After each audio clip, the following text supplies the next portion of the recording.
kapamilya, ito na po tayo sa panibagong araw. Mabuhay po muli kayong lahat. Sa araw po ito ay gagawa po ako ng salad macaroni.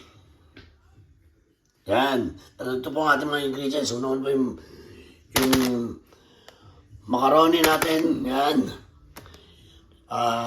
Ginadgad na keso.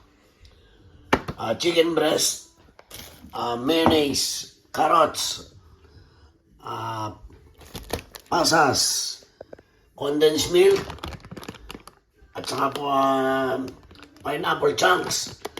At meron din po tayong kailangan din po natin ng lagyan ng double cream. Maliit lang po ang aking binili at hindi ko naman po ilalat itong ating macaroni. Sobrang marami po at ako lang din po ang kakain. At saka susubukan ko lang po dahil minsan masarap din kumain ng macaroni. Salad macaroni pag nanonood ka ng TV. Parang meron man bang manguya. Yan. O sige po, magbabalik po ako mamaya kapag ito po yung akin ang ginawa.